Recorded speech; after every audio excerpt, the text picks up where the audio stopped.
Okay, so we are on a lesson for linear inequalities. The easiest way to start kind of ruling things out is the border lines. So if there's no line underneath this, it needs to be dotted. And if there is a line underneath, it will be solid. For shading, if it's kind of in the less than direction, it would be everything below the line. And if it's the greater than direction, it's everything above. All of the ordered pairs in the shaded region are solutions. So every X and Y ordered pair in the shaded would be making the inequality true. So to the right here is an example. And then I'll be showing this strategy of plugging in 0, 0, like a test point. Let's look at this one right here.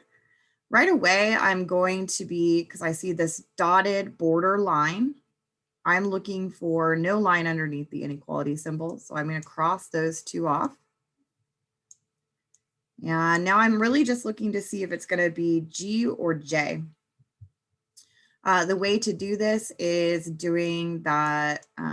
We can put this into y equals mx plus b on this one. Or I could try testing out some points, some ordered pairs to see, which one would continue to be true.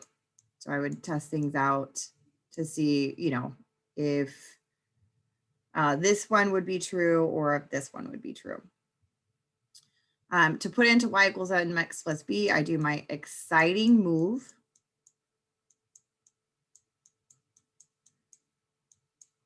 And then I do my great divide.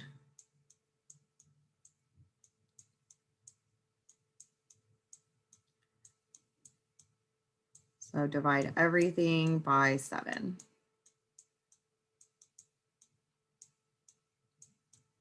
As soon as I have that in y equals mx plus b, I'm going to put it into Desmos, but swap out the inequality sign for an equal to.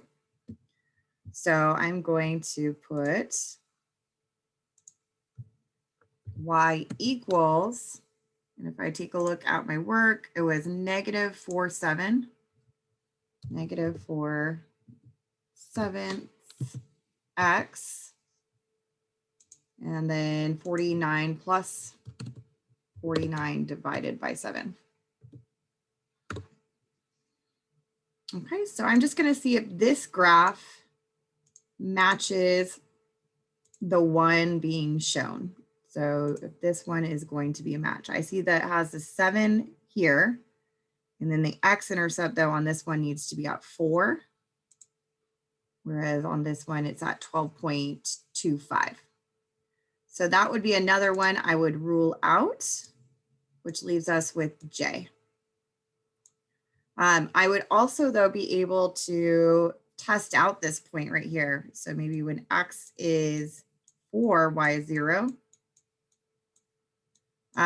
So I could try that out and see if that would keep the inequality true. So like when x is 4, y is 0,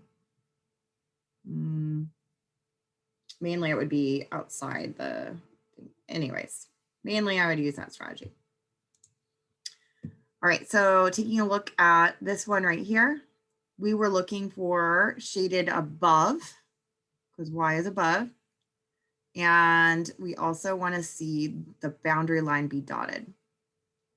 So this one would be C. On the next one, this one says no more than 500 packages each month. So I'm looking for something where the 500 large and 500 small, like it wouldn't continue on forever. It needs to actually be where you can have 500 large or 500 small. So it needs to be either looking like A or D, but it's everything less than, because you can't have more than 500. So this one would be D. On this one, we would actually test out these ordered pairs to see which one is going to make this true. So I have 5x minus 3y equals 21. And my ordered pairs are x and then y. So I'm actually going to, in place of the x and in place of the y, I'm going to try out the ordered pairs that I have here. So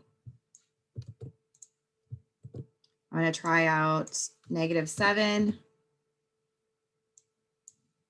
and 4 and see if that is going to be less than 21. So I'm really looking for a less than 21. And that would be true. That is less than 21. I could try out my other ones as well. So for x, I could put in 4. For y, I'm putting in -7. And I'm looking to see if it equals something less than 21. Nope, it does not. So that's how you're testing out your ordered pairs. You're just plugging them in to see, is it true or false? Which graph best represents this right here? I'm going to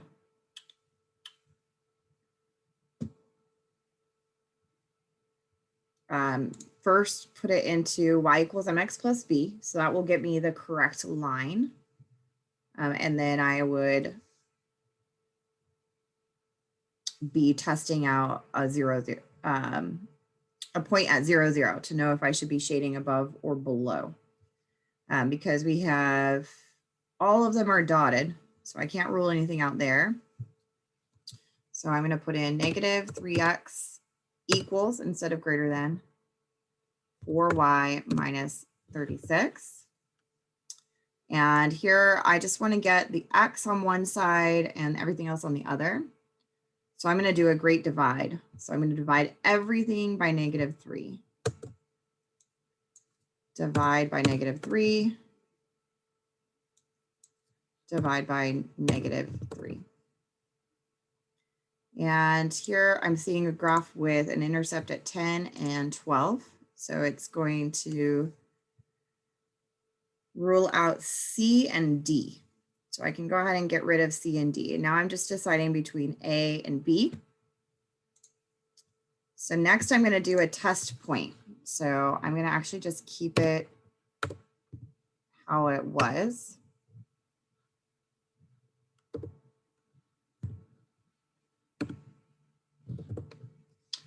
And I'm going to test out the ordered pair 0, 0.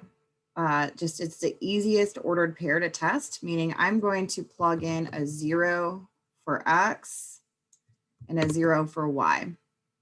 So I'm going to put in 0 for x, 0 for y. And if I solve it, so if I'm just going to like take each side,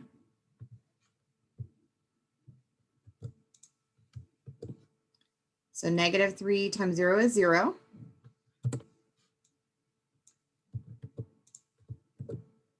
And 4 times 0 minus 36 is -36. So is 0 greater than 36? Is 0 greater than 36? And if that is true, then we would actually shade the area of 0, 0. But it is not true. So it needs to be everything above A. All right, that's going to be the last example I go over. This topic is a lot of like testing things out to see if it's true or false. And then we can always eliminate though with those borderlines.